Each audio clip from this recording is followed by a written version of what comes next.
Bismillahirrahmanirrahim. Assalamualaikum warahmatullahi wabarakatuh. Innal hamdalillah nahmaduhu wa nasta'inuhu wa nastaghfiruh wa na'udzu billahi min shururi anfusina wa min sayyiati a'malina. May yahdihillahu fala mudilla lahu wa may yudlil fala hadiya lahu. Asyhadu an la ilaha illallah wahdahu la syarika lahu wa ashhadu anna Muhammadan abduhu wa rasuluh sallallahu alaihi wa ala alihi wa man sara ala nahjihi wa tamassaka bi sunnatihi ila yaumiddin wa salaman tasliman katsira. Ya ayyuhalladzina amanu taqullaha haqqa tuqatih wa la tamutunna illa wa antum muslimun. Amma ba'da. Alhamdulillah, puji syukur hanya milik Allah Subhanahu wa taala semata. Allah Subhanahu wa taala senantiasa mencurahkan nikmat kepada seluruh makhluknya dan itu tidak pernah terhenti walaupun hanya sekejap mata. Salawat beriringkan salam kepada Nabi kita tercinta, yakni Nabi Muhammad sallallahu alaihi wasallam.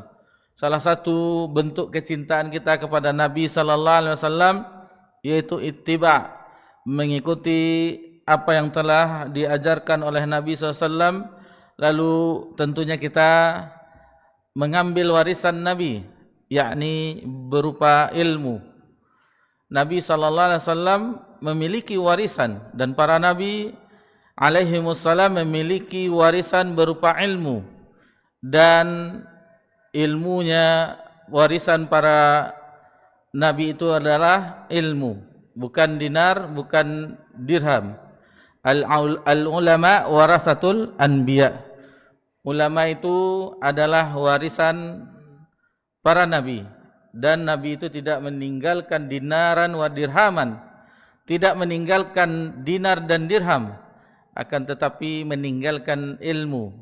Sudah jelas, yaitu sumber yang telah kita pelajari, yaitu kitabullah dan as-sunnah yang sahih. Itulah warisan Nabi kita tercinta sallallahu alaihi wasallam. Dan insyaallah di pertemuan ini, yang pertemuan kita yang ke-19 di dalam memetik faedah dari buku Mulia dengan Manhaj Salaf yang disusun oleh ustadz kita Yazid bin Abdul Qadir Jawas rahimallahu taala. Dan kita di malam ini berada di tanggal 13 Rabiul Awal 1447 Hijriah, bertepatan dengan 5 September 2025 Masehi. Insyaallah prinsip akidah Ahlus Sunnah atau dakwah salafiyah berikutnya, yakni yang ketujuh, menuntut ilmu syar'i. Menuntut ilmu syar'i, salah satu prinsip dakwah salafiyah, manhaj salaf, akidah Ahlus Sunnah wal Jamaah. Di antara prinsip yang insyaallah kita bahas di malam yang berbahagia ini, yaitu menuntut ilmu syar'i. Tadi kita singgung mengenai bentuk kecintaan kepada Nabi sallallahu alaihi wasallam, karena rata-rata di malam ini sebagian besar masjid-masjid kaum muslimin itu mengadakan suatu tablik akbar yang perayaan Maulid Nabi sallallahu alaihi wasallam, dan bukan yang disangkakan oleh sebagian besar kaum muslimin itu bentuk kecintaan, tetapi bentuk kecintaan yang hakiki. Dan pernah kita bahas di kajian ba'da subuh, kajian spesial kalau tidak salah di tahun yang lalu, ketika agenda dari kegiatan daurah dari atase kerajaan Saudi Arabia, dan alhamdulillah kita mendapatkan kesempatan waktu ba'da subuh tahun yang lalu itu membahas mahabbatur Rasul, mencintai Rasul. Dan bukti seseorang umat Nabi Muhammad sallallahu alaihi wasallam mencintai Rasulnya, mencintai nabinya, yaitu dengan mengikuti Nabi sallallahu alaihi wasallam. Allah Subhanahu wa taala berfirman, kita ingatkan kembali ayat ini, qul in kuntum tuhibbunallah fattabi'uni. Ini adalah ayat imtihan, ayat ujian bagi umat Nabi sallallahu alaihi wasallam, bagi kita semuanya. sampai akhir zaman. Katakanlah, kul in kuntum tuhibbunallah, jika kamu mencintai Allah, fattabi'uni, ikutilah aku, Nabi Muhammad sallallahu alaihi wasallam. Jadi ini adalah ayat ujian bagi seseorang yang mengaku mencintai Nabi SAW, mencintai Allah, yaitu konsekuensinya dengan mengikuti Nabi SAW. Lalu kata Allah Subhanahu wa taala dalam firman-Nya ini, yuhibbukumullah, Allah akan mencintaimu dan mengampunimu. Jadi ingat bahwasanya meskipun banyak sepenuh bumi orang mengadakan, akan tetapi kembalilah kepada apa yang telah disebutkan oleh para ulama generasi terdahulu, bahwasanya mencintai Nabi adalah dengan mengikutinya. Kemudian ada kami mendapatkan rekaman salah seorang ustadz kita, mudah-mudahan Allah memberikan petunjuk kembali kepada dakwah salafiyah salah seorang ustadz kita. Dan mungkin kita bapak-bapak, ibu-ibu lebih mengetahuinya, yang beliau mengatakan bahwasanya di kegiatan acara Maulid Nabi itu sah-sah saja, karena di situ akan timbul kecintaan kepada Nabi, akan timbul ini persatuan dan seterusnya. Ini bagaimana seseorang yang dahulu mendakwahkan sunnah, kemudian Allah uji, dan ini pelajaran bagi kita semuanya. Tidak selamanya kita berada di atas hidayah, tidak ada jaminannya, kecuali kita memohon kepada Allah dan menempuh jalan-jalannya. Menempuh jalan-jalan, hati-hati. Pasangan hidup, misalnya karena kecantikan, karena kekayaan, lalu kita mencintai kaum Hawa, menikahinya, akhirnya bukan kita yang menggiringnya, kita yang digiringnya. Waliyazubillah. Waliyazubillah. Jadi ini sedikit untuk mengingatkan kita bahwasanya mencintai Nabi SAW bukan apa yang dianggap oleh umatnya, tetapi bagaimana Allah dan Rasulnya mengatur bagaimana kecintaan kepada Nabi-Nya Sallallahu Alaihi Wasallam. Adapun yang kita singgung, yang marak di media sosial, itu pelajaran bagi kita bahwasanya tidak ada yang menjamin kita senantiasa di atas al-haq. Karena hidayah itu di tangan Allah Subhanahu wa taala. Maka kita upayakan, kita berdoa kepada Allah, kita upayakan tempuhlah jalannya, tentunya jalan yang paling mudah, yaitu dengan menuntut ilmu syar'i. Ini paling mudah. Apa susahnya kita hadir di majelis ilmu, lalu duduk dengar, lalu kita pahami apa yang disampaikan oleh asatizah yang menyampaikan agama Allah Subhanahu wa taala. Mudah. Sangat mudah dibandingkan misalnya harus begini, harus ke sini, harus ke situ dan seterusnya. Ini kita hanya duduk mendengarkan, memahaminya, lalu dengan itu hati kita tersentuh, terbuka, dan jiwa kita akan tumbuh sebagaimana jasad kita. Jasad kita yang mendapatkan nutrisi, makanan dan minuman, begitu juga jiwa kita ketika disiram dengan firman Allah Subhanahu wa taala dan hadis Nabi SAW, tentunya dia juga akan semangat dan bercahaya. Itu yang kita inginkan, dan ini adalah cara yang paling mudah untuk menuju surga. Man salaka tariqan yaltamisu fihi ilman sahalallahu lahu bihi tariqan ilal jannah. Barang siapa yang keluar dalam rangka menuntut ilmu, mempelajari agama Allah, maka Allah akan mudahkan jalannya menuju surga. Dijelaskan oleh para ulama bahwasanya menuntut ilmu itu adalah jalan yang paling mudah untuk menuju surga. Kita kembalikan ke pembahasan kita, dan ini adalah salah satu dari ciri khas utama dakwah salafiyah, yaitu menuntut ilmu syar'i.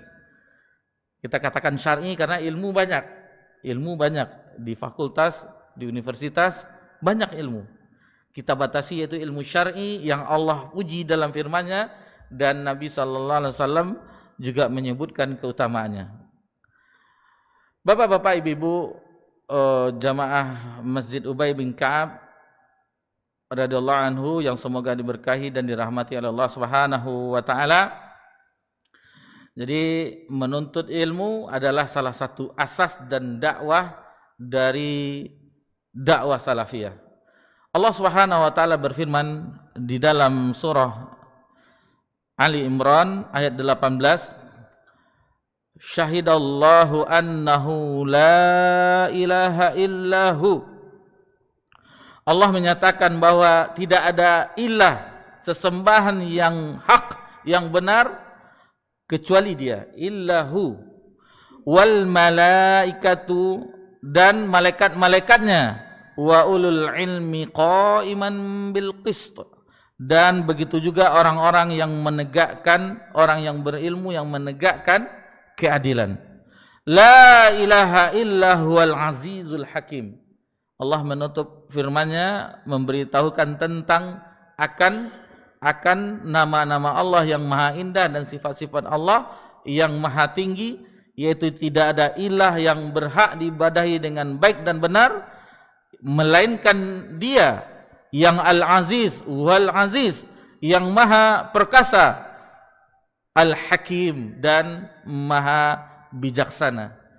Di sini perhatikanlah bahwasanya kesaksian Allah, Allah bersaksi, malaikat bersaksi, dan orang yang berilmu menegakkan keadilan bersaksi bahwasanya la ilaha illahu, tidak ada ilah yang berhak diibadahi kecuali Dia. Allah menyamakan, maksudnya dalam kesaksian ini, kesaksian, hati-hati nanti salah pemahaman, karena Allah maha tinggi. Cuman dalam masalah kesaksian la ilaha illallah, Allah setarakan dengan Allah yang maha suci, kemudian malaikat dan orang-orang yang berilmu yang menegakkan keadilan tentang la ilaha illallah. Ini kemuliaan orang yang berilmu. Salah satunya Allah jadikan kesaksiannya tinggi, sama dengan malaikat dan orang-orang yang berilmu yang menegakkan keadilan. Ini salah satu derajat orang yang berilmu. Tentunya ilmu yang pertama yaitu tentang Allah Subhanahu wa taala, tentang la ilaha illallah. Kemudian dalam surah Yusuf ayat 108 Allah Subhanahu wa taala berfirman, "Qul hazihi sabili." Katakanlah, inilah jalanku. Inilah jalanku. Ad'u ilallah, yaitu mengajak kepada Allah. Jadi jalan para dai yang menisbahkan dirinya kepada akidah Ahlussunnah atau menisbahkan dirinya ke dakwah salafiyah, mengajak itu kepada Allah, bukan mengajak kepada organisasi, bukan mengajak kepada kelompok tertentu, bukan mengajak kepada partai tertentu, bukan mengajak kepada dirinya, tidak, akan tetapi mengajak kepada Allah, untuk beribadah kepada Allah Subhanahu wa taala saja, dan cara untuk beribadah kepada Allah sebagaimana yang telah diajarkan oleh Nabi sallallahu alaihi wasallam. Ini jelas bagaimana jalan orang yang mendakwahkan, yang mengajak kepada Allah Subhanahu wa taala, ala basiratin, di atas basirah, di atas cahaya ilmu. Ini salah satu dalil bahwasanya seseorang yang ingin menempuh jalan para nabi dan rasul di dalam mendakwahkan agama Allah yang hak, agama yang besar ini, agama yang mulia ini, yaitu dengan ilmu. Jangan sampai dengan yang lainnya, dengan menurut saya, menurut ini, saya lihat di ini, dan tidak. Tetapi dengan ilmu, jelas sebagaimana Allah memperkenalkan dirinya di dalam Al-Quran Al-Karim, dan Nabi sallallahu alaihi wasallam menyebutkan bagaimana Rabbuna Jalla wa Ala. Begitulah kita ajak umat, kita perkenalkan umat dengan Rabbul Alamin. Ana wa manittaba'ani, yaitu aku dan orang-orang yang mengikutiku. Jadi di ayat ini Nabi sallallahu alaihi wasallam menyebutkan bahwasanya orang yang mengikutinya akan mengajak orang kepada Allah dengan ala basiratin, dengan cahaya ilmu, dengan cahaya ilmu. Wa subhanallahi wa ma ana minal musyrikin. Maha suci Allah, dan aku tidak termasuk orang-orang yang berbuat kesyirikan.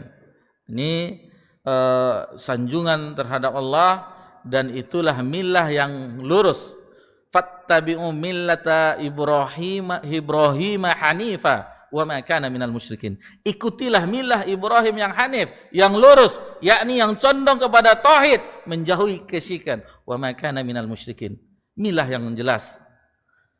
Semua kaum menisbahkan diri kepada Nabi Ibrahim alaihissalam. Orang-orang Quraisy mengatakan bahwasanya mereka mengikuti Nabi Ibrahim. Orang-orang Nasara mengikuti Nabi Ibrahim. Orang-orang Yahudi mengikuti Nabi Ibrahim. Tetapi milahnya, ajaran Nabi Ibrahim adalah milahnya yang hanif, yang lurus, tauhid, menjauhi kesyirikan. Kemudian di dalam surah An-Nahl ayat 43, Allah Subhanahu wa taala berfirman, "Fas'alu ahla dzikri in kuntum ta'lamun." Maka tanyakanlah kepada orang yang berilmu jika kamu tidak mengetahui. Ini bagaimana tetap disandarkan kepada ilmu. Apabila kita tidak mengetahui dalam perkara agama, tanyakan kepada ahlinya. Jangan kita ini atau kita browsing apa namanya yang terbaru ini, chatnya Cici, ya Cici AI itu. Berarti di sini masih gaptek sama dengan ada yang semacam teknologi yang apabila chat dengannya dibalas begini ya. Sama-sama gaptek itu. Jadi apapun yang ditanyakan akan dijawabnya. Semacam chattingan dengan Meta AI semacam itu. Jadi kalau diketik langsung diberikannya jawabannya. Enggak, akan tetapi terhadap ahli ilmu, karena namanya mesin pencari kadang ada salahnya. Bukan yang utama, misalnya kalau terdesak enggak apa-apa, tetapi yang utama ya tentu yang kita ke ahlinya tentunya. Ini ada sebuah kisah. Ada salah seorang ulama kita yang mengatakan bahwasanya semuanya ada di dalam Islam, diajarkan di dalam Islam, seluruhnya. Sumber ilmunya yaitu Al-Quran. Lalu ditanyakan, ini Muhammad bin Shalih Utsaimin atau siapa? Atau salah seorang ulama di setelahnya, ditanyakan, kalau begitu bagaimana cara buat makanan ini, katanya. Cara buat makanan ala Eropa. Lalu mana di ayat, mana di dalam Al-Quran kalian, mana di dalam kitabullah kalian, katanya. Lalu dijawablah dengan ayat ini, fas'alu ahli zikri in kuntum la ta'lamun. Tanyakanlah kepada ahlinya. Misalnya makan ini orang spesial bintang 5, tanyakan ke ahli spesial bintang 5. Nah, jadi ayat ini sebagai pintu pembuka bahwasanya seluruhnya ada di dalam Al-Quran. Kan kita disuruh bertanya terhadap misalnya tentang masalah hal, kalau bapak-bapak kebanyakan hobinya memancing, mana yang bagus tekniknya memancing, lalu alat-alat apanya yang jorannya, mana yang bagus, itu tanyakan kepada ahli memancing, akan ketahuan, akan dijawabnya. Jadi semuanya terjawab di dalam kitabullah yang membuat orang Eropa tersebut bungkam. Itulah ayatnya. Baik. Kemudian Syekh Abdurrahman bin Nasir As-Sa'di rahimahullah ta'ala berkata, tentu dalam tafsirnya Taisir Karimur Rahman fi Tafsir Kalamil Manan yang kita kenal dengan Tafsir As-Sa'di, ayat-ayat, keumuman ayat yang menjelaskan tentang keutamaan yang terdapat pujian terhadap ahli ilmu, yang tadi beberapa ayat kita sebutkan, 3 ayat dalam surah Ali Imran ayat 18, kemudian Yusuf ayat 108, kemudian dalam surah An-Nahl ayat 43, kata beliau bahwasanya ilmu yang paling tinggi ialah ilmu tentang kitabullah yang difirmankan oleh Allah kepada Rasulnya. Itu ilmu paling tinggi. Dan kalau istilah orang-orang akademik, orang yang belajar, ini masadirnya, referensi utamanya, daftar pustaka yang paling utamanya adalah kitabullah. Itu yang paling utama. Lalu yang kedua tentu as-sunnah yang sahih. Kemudian di ayat yang lain Allah Subhanahu wa taala berfirman dalam surah Muhammad ayat yang ke-19, fa'lam annahu la ilaha illallah wastaghfir li dzambik. Maka ketahuilah, ilmuilah, pelajarilah annahu bahwasanya la ilaha illallah, tidak ada ilah yang hak, yang baik, yang dan benar kecuali Allah. Wastaghfir li dzambik, dan mohon ampunlah atas dosa-dosamu. Ini ilmu yang pertama kali dipelajari tentang la ilaha illallah.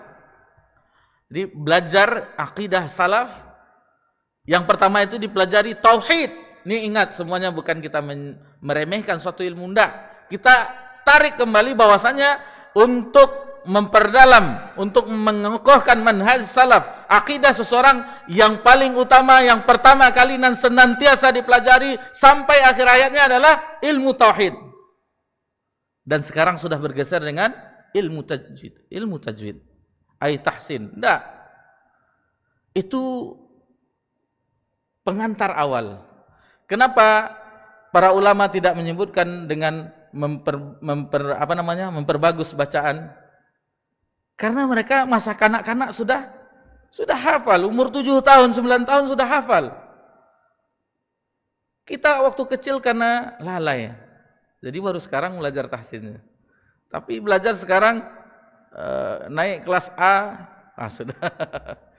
sudah dikoreksinya kori Imam Masjidil Haram dan Masjid Nabawi. Ini salah nih, dengungnya sedikit lagi. Ini kita bukan meremehkan, enggak, karena itu memang wajib. Waratilil Qur'ana tartila, bacalah Al-Qur'an itu dengan tartil, yaitu dengan sesuai dengan tajwidnya, benar, wajib. Kenapa para ulama-ulama tidak membesarkan, harus ini, karena sebesar anak-anak kita ini mereka dah ahli Quran. Kita yang sudah beruban baru belajar kan. Itu makanya kenapa akidah salaf itu selalu tauhid, karena dengan mereka mempelajari Al-Quran ketika itu, bertambah ayat yang mereka ketahui, maka bertambah keimanan mereka. Kalau kita belajar tajwid, dapat ilmu yang satu, idgham, kemudian izhar, bertambah kesombongan kita. La haula wala quwata illa billah. Ini kenyataan.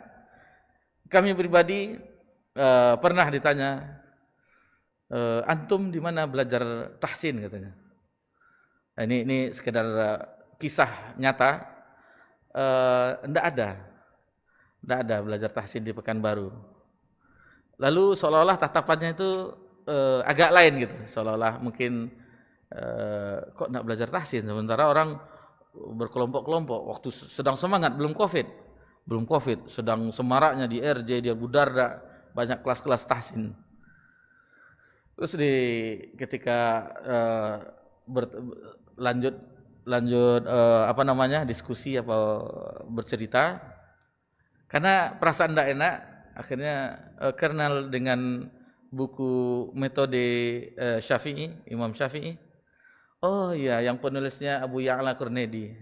Lalu dengan istilahnya supaya tidak menganggap lain-lain kan, itulah guru saya belajar tahsin. Baru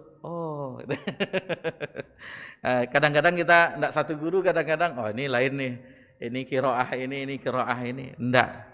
Akan tetapi tujuan kita belajar itu, sanad itu bonus. Misalnya dapat sanad kita itu bonus. Tujuan utamanya adalah sesuai bacaan kita, makhraj dan sifat hurufnya, itu yang diinginkan. Jangan diburu sanad, karena umur kita itu sebentar. Dan kita pun mungkin sudah di atas rata-rata nih yang hadir di atas 40. Yang utama lagi, itu memang utama, karena fal ahamu aham, yang paling utama baru yang utama-utama. Karena ilmu dalam agama kita itu penting semuanya. Tapi mana yang paling penting? Adakah Nabi mengatakan barang siapa di akhir ucapannya bagus bacaan Qur'annya dakhal jannah? Enggak. Hadis dari Mu'az bin Jabal, riwayat Imam Muslim, man kana akhirul kalam la ilaha illallah dakhal jannah. Barang siapa akhir dari perkataannya ketika malaikat maut mencabut nyawanya, la ilaha illallah, dakhala jannah. Jadi kita ini harus dengan hati yang jernih ya. Nanti marah orang belajar tahsin, enggak. Jadi akidah salaf adalah dengan tauhid. Adapun tajwid itu pendukungnya.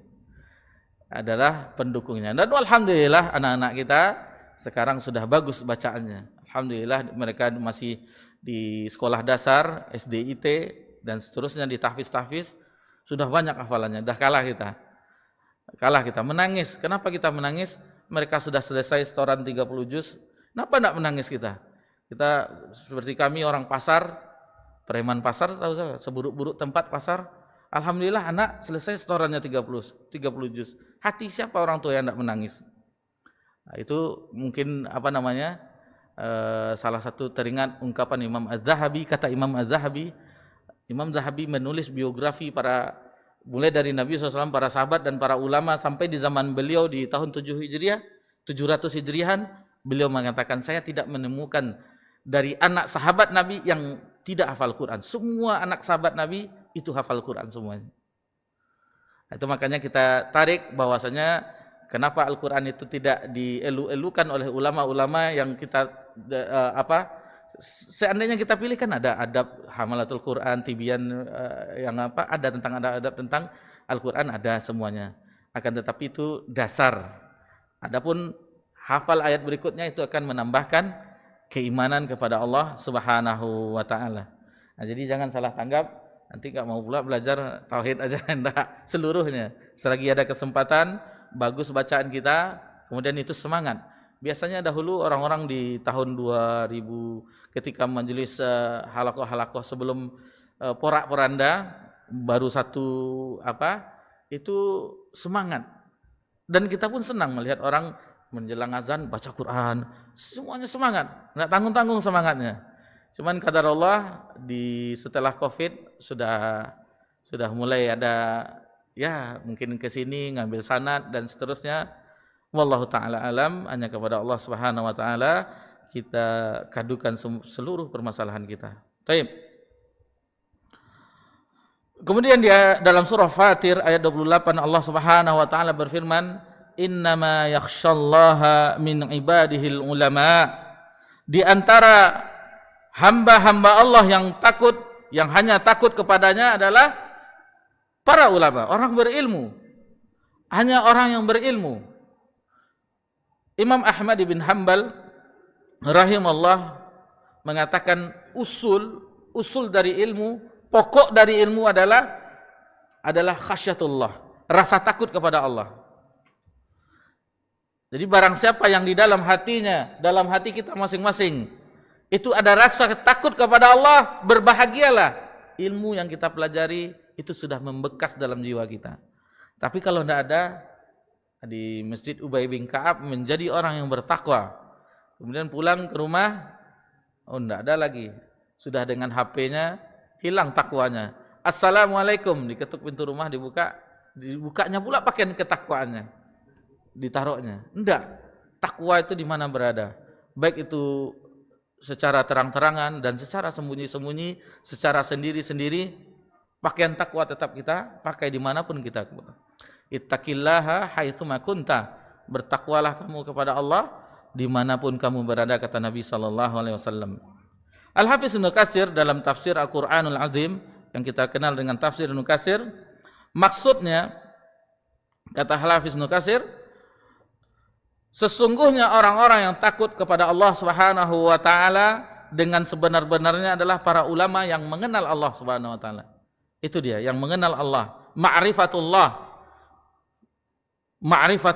Karena setiap kali pengetahuan tentang Allah yang Maha Agung dan Maha Mengetahui serta yang memiliki sifat-sifat yang sempurna dan nama-namanya yang Maha Indah semakin sempurna serta lebih lengkap, maka setiap kali itu pula rasa takut itu semakin besar dan semakin bertambah.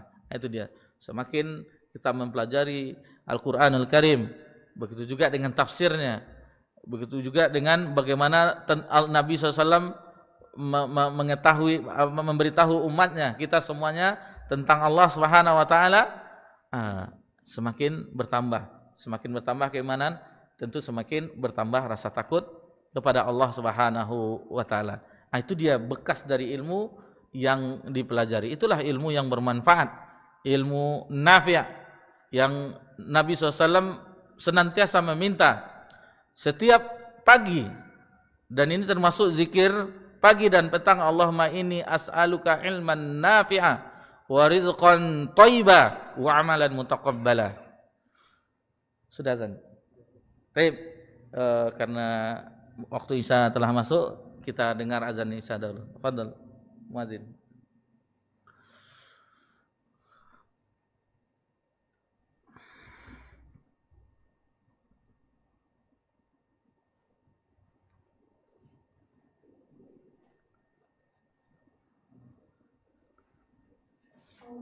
Allahu Akbar,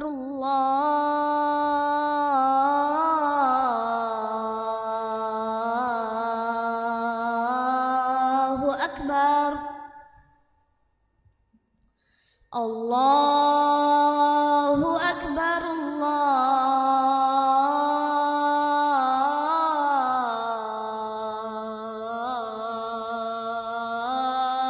Allahu Akbar. Asyhadu an la ilaha illallah.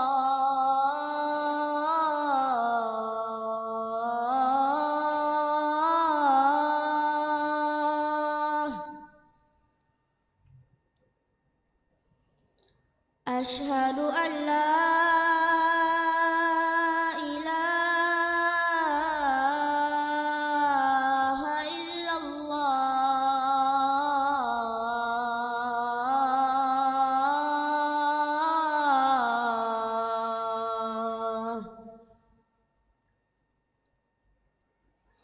Asyhadu anna Muhammadar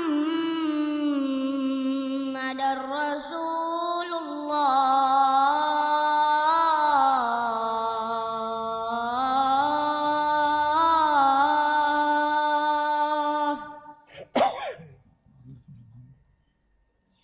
Asyhadu anna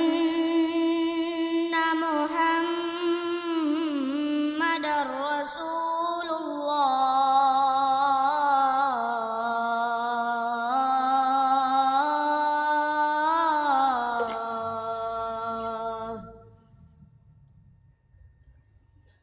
Hayya 'alas shalah.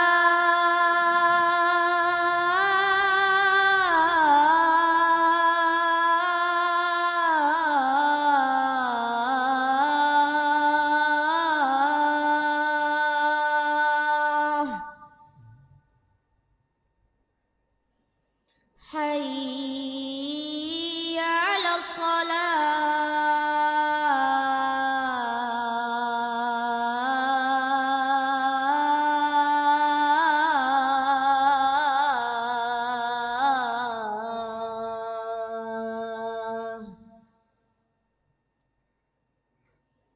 Hayya 'alal falah.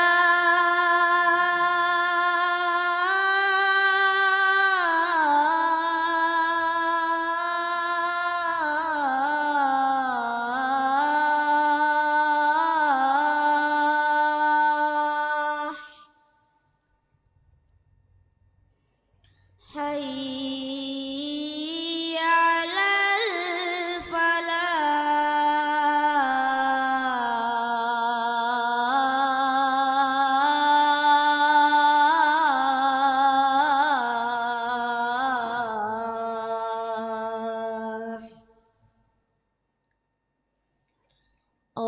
Allahu Akbar, Allahu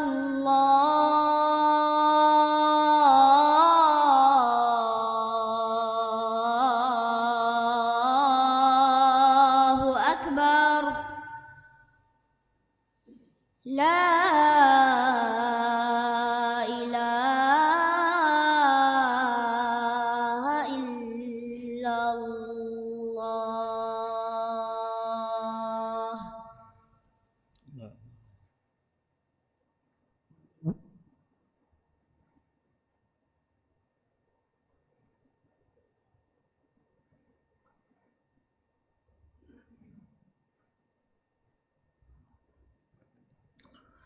Alhamdulillah wassalatu wassalamu ala Rasulillah ma ba'd. Baik, kita lanjutkan. Kemudian Nabi kita tercinta sallallahu alaihi wasallam bersabda, "Talabul ilmi faridatun ala kulli muslim." Menuntut ilmu itu wajib bagi setiap muslim. Terkadang kita mendengar ada sebagian yang mengatakan talabul ilmi faridatun ala kulli muslimin wa muslimatin. Itu adalah tambahan muslimah. Adapun yang sesuai dengan lafaz hadis adalah dengan muslim saja, itu sudah mencakup.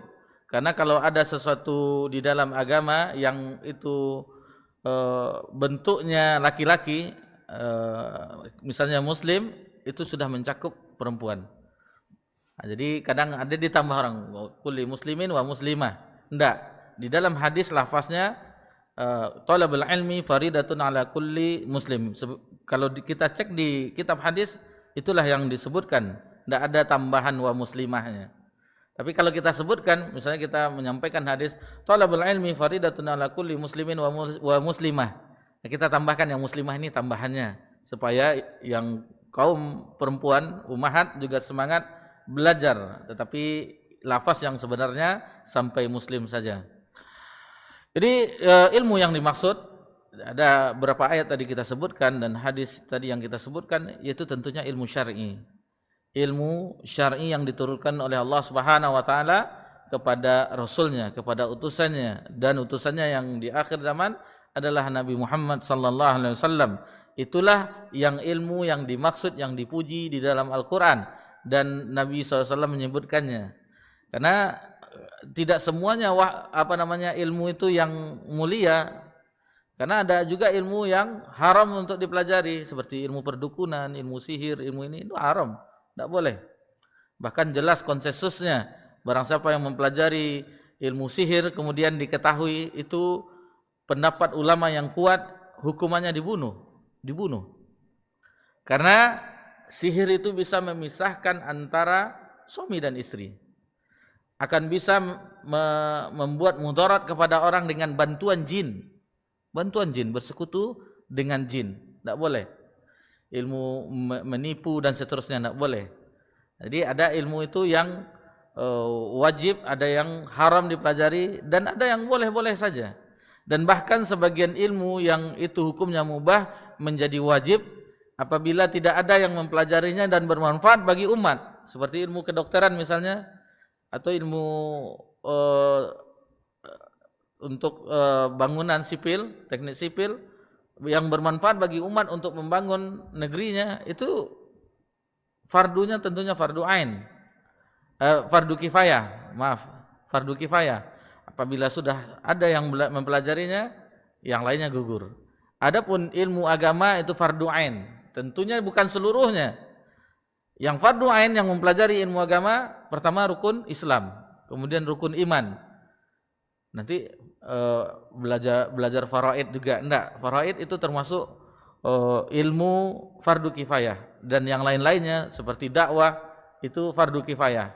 Nanti kalau seandainya itu wajib semuanya fardu ain, berdosa kita yang enggak berdakwah. Nah, jadi ada ilmu itu yang untuk yang fardu ain, rukun iman, rukun Islam, itu wajib dipelajari. Ikhwani fi din a'adakumullah. Al-Imam Al-Auza'i rahimahullah ta'ala yang wafat pada tahun 157 Hijriah. Jadi beliau salah seorang ulama dari generasi tabi'in. Ilmu adalah yang berasal dari para sahabat Nabi sallallahu alaihi wasallam.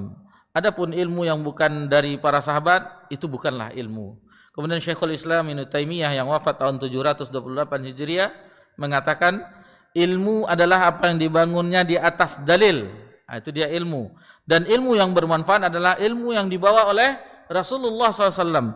Terkadang ada ilmu yang tidak berasal dari Rasulullah SAW. Lalu dia menyebutkan tentang ilmu duniawi, seperti kedokteran, ilmu matematika, hitung, kemudian pertanian, perdagangan, dan seterusnya. Bahkan tentang misalnya kita memperdalam sesuatu, ingin berdagang misalnya. Di zaman Umar bin Khattab, Amirul Mukminin, itu wajib mempelajarinya. Kitabul Buyu'.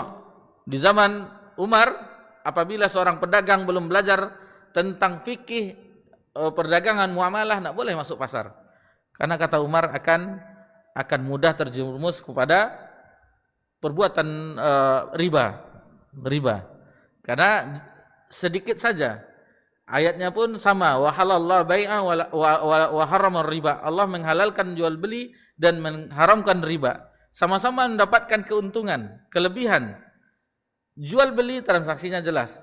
Adapun riba itu transaksinya yang mana pinjaman. Kalau ini jual beli jelas ada barang, ada barteran misalnya, atau sekarang dengan mata uang, atau dilanjutkan lagi ada sekarang apa? Kiris. Ada digital money, banyaklah pokoknya. Tapi itu masuk dalam transaksi juga zaman sekarang. Itu boleh.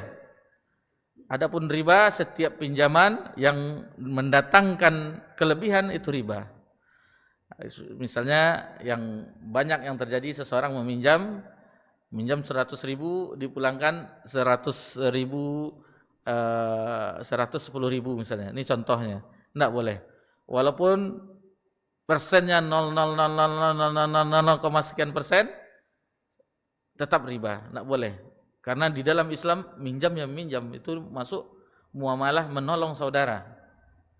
Adapun kalau ingin bisnis, dagang, jual, ini modalnya jual, misalnya modalnya sekian, dijual sekian, orangnya redo membeli, kita jelaskan, ini bahwasanya barang ini cacat atau hendaknya atau bagaimananya kita jelaskan, di situ ada keberkahan. Kan sudah jelas ini barangnya bukan barang asli, tetapi merek asli dipakainya. Saya nggak tahu kenapa orang ini bikin ini. Yang jelas saya jual sekian 120, sudah selesai. Nah, kan kita jelaskan. Kalau enggak sekarang enggak, itu asli gitu ya. Padahal barangnya barang orang ajo aja bukan dari impor, masih orang kita juga yang buat. Enggak, cacat kita jelaskan. Dulu saya jual ini 100.000, tetapi bagus. Ini kondisinya ada cacatnya sedikit. Misalnya sepatu kan, telapaknya digigit tikus sedikit nih. Lihat nih sama bapak. Kalau bapak mau saya jual 50. Dijelaskan. Mau dia beli, keberkahan. Kita sudah jelaskan. Kadang sampai di rumah, pas dibuka ada cacatnya. Oh, ini udah maki-maki orang pembeli. Ini nipu orangnya. Ternyata ini rusak rupanya. Ini. Bagaimana Islam mengatur tentang muamalah? Bagaimana agar tidak terjadi perselisihan dan seterusnya? Alhamdulillah, agama yang Allah yang telah menciptakan alam semesta, menciptakan kita semuanya, dan Allah juga menurunkan syariat tentunya bermanfaat bagi kita semuanya. Taib. Nabi SAW bersabda, "Man yuridillahu bi khairan yufaqihu fid din." Barang siapa yang Allah inginkan kebaikannya baginya, maka Allah fakihkan, pahamkan dia terhadap agama. Jadi barang siapa, ini bagi yang Allah beri semangat mempelajari agama Allah, ketahuilah sesuatu yang kita pahami dalam masalah agama, ingat bahwa Allah menginginkan kebaikan bagi kita.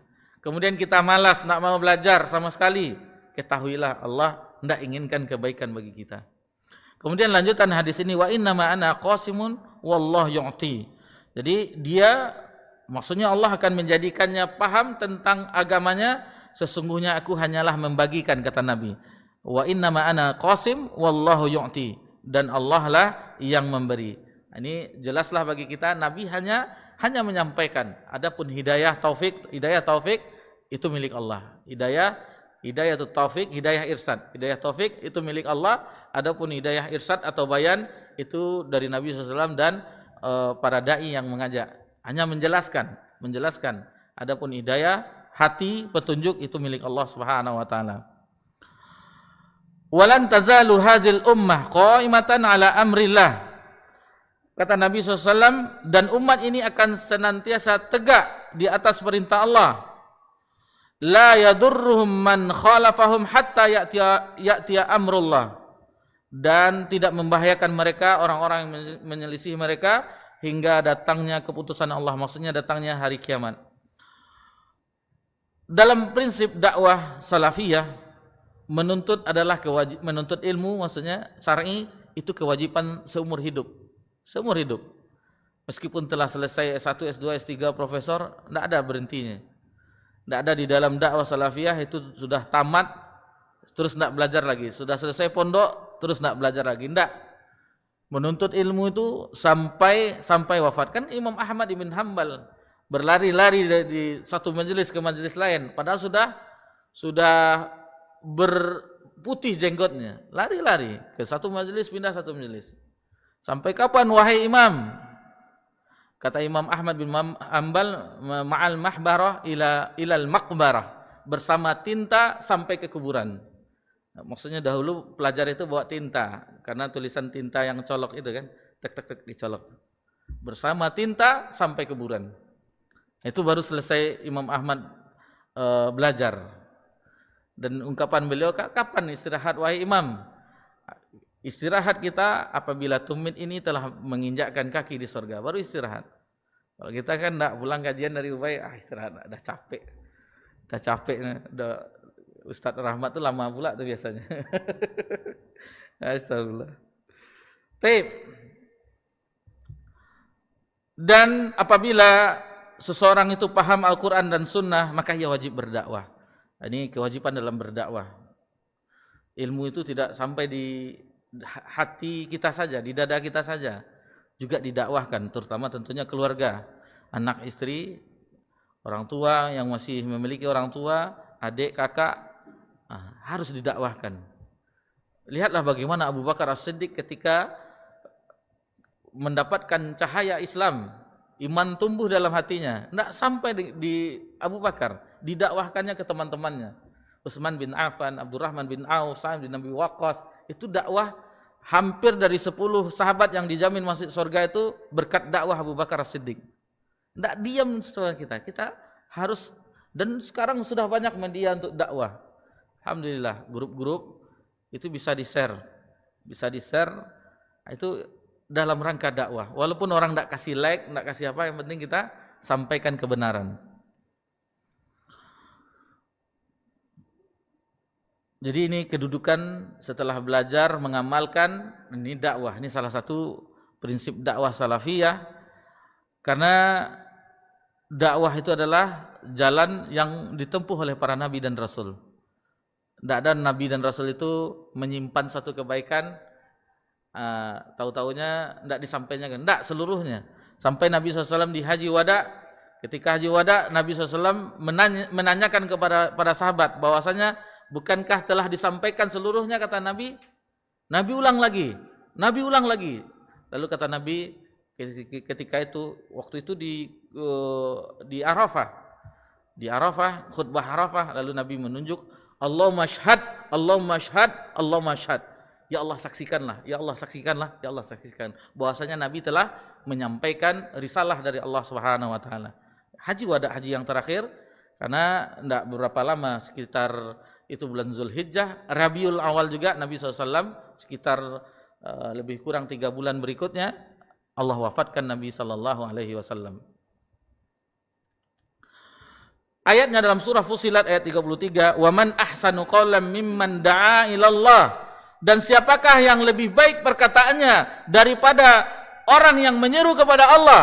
Al-Hafiz Ibnu Katsir mengatakan da'a man ahsana qawlan mimman da'a ilallah, termasuk juga muadzin.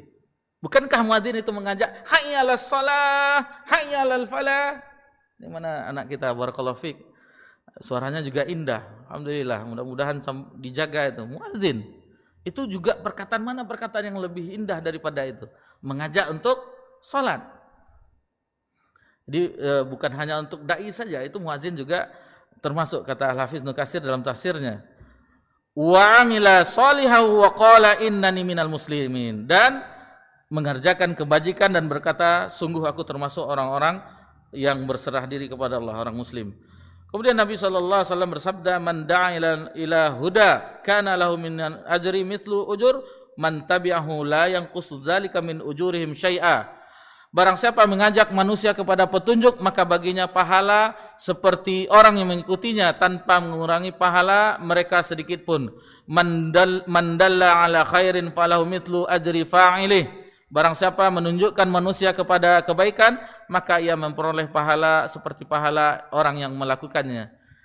Sedikit kita teringat akan Imam Malik bin Anas, Imam Darul Hijrah, ketika ditulis surat oleh temannya dari suatu negeri, yang dia mengetahui bahwasanya Imam Malik itu disibukkan dengan mengajarkan hadis di Masjid Nabawi, sehingga beliau memperhatikan Imam Malik ini kurang ibadahnya, maksudnya ibadah sunatnya, ibadah-ibadah untuk pribadinya, maka ditulislah surat kepada sahabatnya ini. Begitu kita saling menasihati. Misalnya ada ini, kenapa nak nampak lagi ke majelis ilmu, kenapa nak belajar tahsin lagi, misalnya bagi orang yang biasa belajar tahsin dan seterusnya. Ditanyakan, jangan dibiarkan mereka menghilang. Ketika itu dibacalah oleh Imam Malik bahwasanya saran dari temannya ini intinya agar Imam Malik ada waktu khusus untuk ibadah sunatnya kepada Allah Subhanahu wa taala. Lalu Imam Malik membalas surat dari tentu orang yang saling cinta, mencintai karena Allah Subhanahu wa taala. Imam Malik tidak menyalahkan juga bahwasanya kata Imam Malik menyebarkan ilmu itu juga kebaikan, kata Imam Malik. Di akhirnya itu kalimat yang sangat indah. Saya berharap Anda dan saya sama-sama dalam kebaikan. Masya Allah. Jadi engkau mungkin sibuk dengan amalan pribadi, sementara aku juga disibukkan dengan mengajarkan ilmu. Jadi saya berharap Anda dan saya sama-sama dalam kebaikan. Orang yang beramal, misalnya pribadi, amalan sunat ya, bukan kalau yang wajib semuanya kita wajib harus. Itu hanya untuk dirinya, terhenti untuk dirinya. Sementara menyebarkan ilmu itu untuk umat, bisa. Mungkin dari Corong ini ada media, alhamdulillah kajian sunnah misalnya, itu yang tidak hadir bisa juga mendengarkan kajian-kajian yang diliput secara live streaming dan seterusnya. Dan alhamdulillah manfaatnya sangatlah banyak, dampak yang kita perhatikan di zaman sekarang ini. Kemudian di sini ditulis dengan tulisan tebal ya, hitam sama di halaman 352. Ini maksudnya wanti-wanti, tulisannya tebal, yang harus diperhatikan oleh para penuntut ilmu apabila dakwah mengajak manusia ke jalan Allah merupakan kedudukan yang mulia dan utama bagi seorang hamba, maka hal itu tidak akan terlaksana kecuali dengan ilmu. Dengan ilmu seseorang dapat berdakwah kepada ilmu ia berdakwah. Bahkan demi sempurnanya dakwah, ilmu harus dicapai sampai batas usaha yang maksimal. Artinya disebutkan di sini setiap dai, mubaligh, juga ustadz wajib menuntut ilmu syar'i. Jadi bukan jamaah saja yang menuntut ilmu. Ustadznya tentunya wajib juga menuntut ilmu. Apabila mereka tidak belajar Al-Quran dan As-Sunnah menurut fahmi salaf, bagaimana mereka bisa menyampaikan kebenaran kepada umat? Oleh karena itu, setiap hari minimal 2-4 jam para dai harus belajar dan membaca Al-Quran beserta tafsirnya, mempelajari hadis-hadis Nabi SAW, juga membaca kitab-kitab para ulama salaf. Ini tidak sampai ini kita membaca dua. Kalau ada jadwal kajian biasanya lebih kurang 30 menit atau sesuai lamanya kajian biasanya baca. Oh ini maksudnya. Ini betapa banyaknya waktu ahli ilmu dengan belajar. Dan ulama-ulama terdahulu itu sudah membuktikan kepada kita. Sudah membuktikan kepada kita bahwasannya waktu mereka itu habis dengan ilmu. Dengan belajar, mengamalkan ilmu, dan mengajarkan ilmu. Di malam hari, lihatlah betapa banyak para ulama itu di usia senjanya buta. Karena penerangnya seadanya, lampu yang petromak itu, yang lampu minyak. Itu tidak seperti ini penerangannya. Sehingga di usia tua, karena sudah puluhan tahun beliau membaca dengan penerangan seadanya, akhirnya buta, rabun. Itu banyak kita temukan biografi. Tetapi kenikmatan, kecintaan mereka dengan ilmu itu luar biasa. Karena mereka meyakini bahwasanya yang dilakukan itu berlarut-larut malam, bergadang mempelajari agama Allah, itu ibadah. Itu ibadah. Syekhul Islam Ibnu Taimiyah dan muridnya Imam Ibnu Qayyim rahimahullah taala bahwasanya waktu malam adalah waktu istimewa bagi seorang yang terapan menuntut ilmunya. Misalnya salat malam lalu dia belajar. Itu tingkatan yang tinggi dalam menuntut ilmu. Dan begitulah alhamdulillah sebagian asatidz kita, penulis rahimahullah taala sebagaimana disebutkan oleh adik iparnya sendiri, Ustaz Badur Salam, dan alhamdulillah telinga ini langsung mendengar ketika itu di tahun 2006 bahwasanya beliau menjumpai penulis rahimahullah taala ketika tidur di rumahnya, karena ini abang iparnya.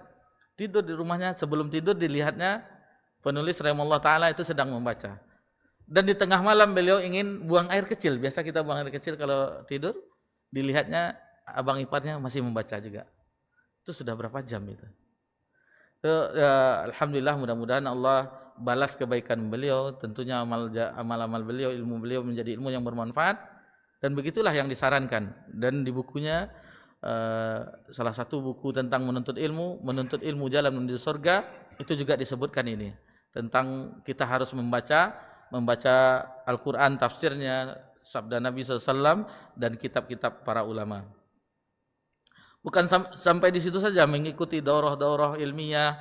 Kemudian ini nasihat untuk ustadz nih khusus.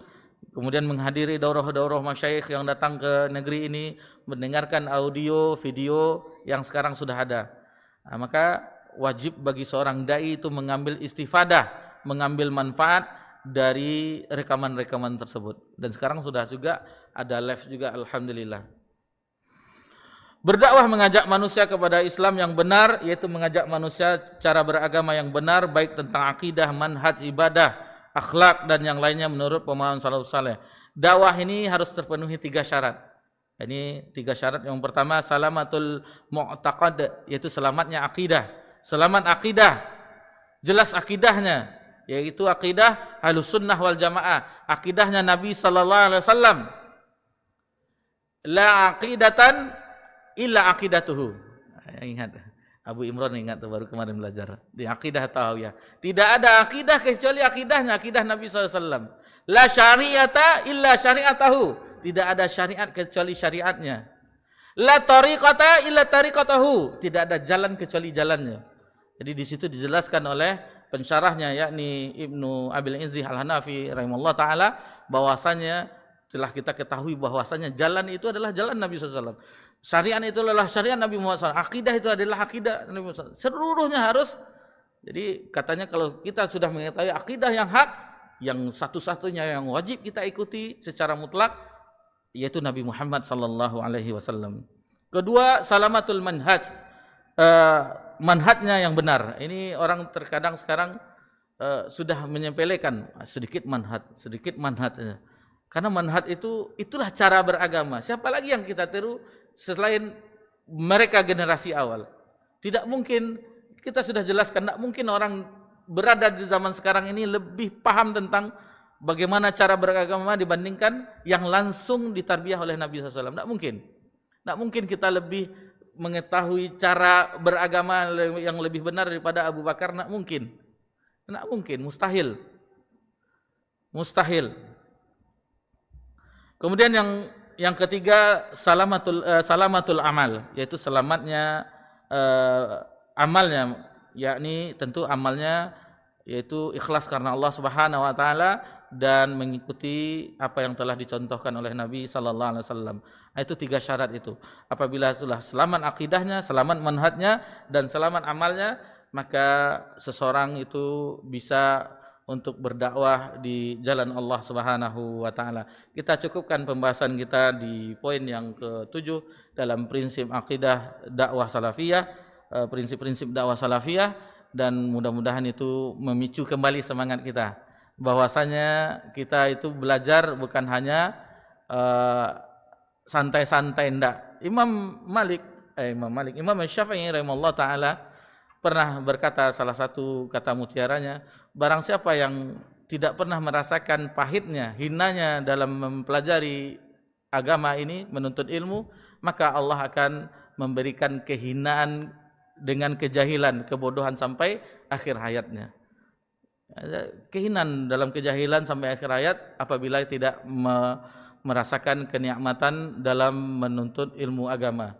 Dan masih banyak ungkapan-ungkapan para ulama yang memotivasi kita dalam menuntut ilmu. Tentunya para ulama telah memberikan menyusun kitab-kitab, di antaranya kalau yang penulis juga ada, yaitu menuntut ilmu jalan menuju surga, atau kitab ulama kita Syekh Muhammad bin Shalih Al-Utsaimin, Kitabul Ilmi, atau yang lainnya Tazkiratus Samia, dan yang lain-lain. Masih banyak kitab yang ulama yang lainnya, dan yang sangat fenomenal yaitu Miftah dari Sa'adah. Miftah dari Sa'adah, kunci negeri kebahagiaan. Kunci kebahagiaan negeri kebahagiaan di dunia yaitu dengan ilmu dan amal. Adapun negeri kebahagiaan di akhirat yaitu surga. Itu lebih kurang makna Miftah dari Sa'adah, yaitu kebahagiaan, kunci kebahagiaan di dunia ilmu dan amal, dan kebahagiaan di akhirat tentunya surga Allah Subhanahu wa taala. Mohon maaf jika ada kesalahan dalam penyampaian, maka kita akhiri pembahasan kita di malam yang berbahagia ini. Subhanakallahumma wa bihamdika asyhadu an la ilaha illa anta astaghfiruka wa atubu ilaik. Wassalamu ala nabi Muhammad sallallahu alaihi wasallam wa ala alihi washabbihi ajmain. Walhamdulillahirabbil alamin. Wassalamualaikum warahmatullahi wabarakatuh.